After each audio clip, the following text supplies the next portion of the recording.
Good evening.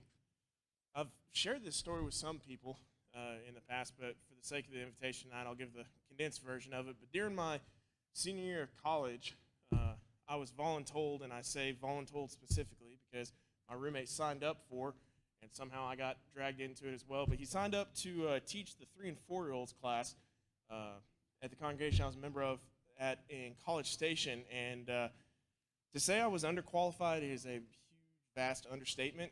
I remember the night before I called my mom, and I was like, hey, can 3-year-olds read? And it was, I want to say, doomed for failure from the get-go, but fortunately they had a curriculum and everything put together already. But at the same time, it was a great experience. I was terrified because I don't know how, again, I didn't choose to do this, but I was in a situation where all of a sudden I was in charge of it. And I should also say my roommate didn't actually end up teaching the class because he was out of town every weekend, and so I was now the main teacher of the class. I wasn't just the helper. So it was definitely kind of challenging, but one of the things that I took away from it I really enjoyed was I loved whenever we would have the kids pray. I think there's not much more innocent or even as well something not as beautiful as just hearing young kids pray. And again, one of those things that stuck with me from when I had taught that class was one of the little guys, he prayed and he thanked God for high fives. And I think that was pretty awesome, that there's not much better than the concept of making someone so proud that they're willing to give you a high five.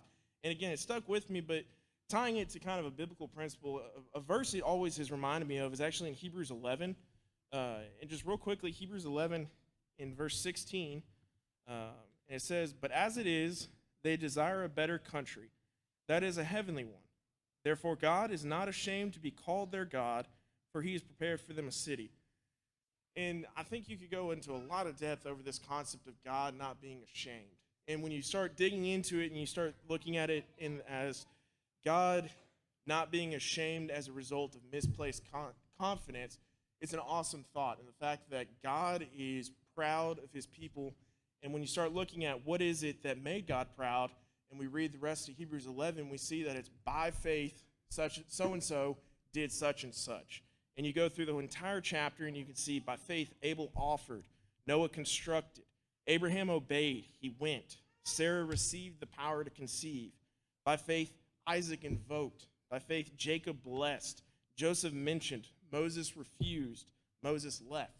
And we see all this thing, and it goes even to the end of the chapter and listing out, I think the exact phrase is that there wouldn't be enough time to continue listing out. And when we look at that, as we do every Wednesday night, I'd like to offer a simple invitation and ask a simple question. But what is it that in your life you're being called to do by faith? What is it in your own life that you can see? Is it by faith I'm being called to take that step out into the aisle, to walk down to the front, to confess Jesus as Christ and our King, to be baptized in water, which I think I can even hear it trickling a little bit right now, so we know it's ready.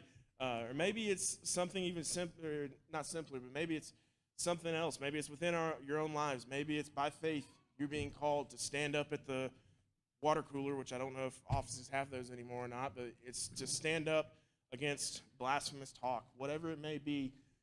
We have an opportunity here this evening to allow for those types of things, and specifically we have the opportunity for anyone who may see the need in their life to take that step out into the aisle, to come forward and do the things that we've mentioned, or even if you need the prayers of the congregation here to help provide that encouragement, that strength to do it.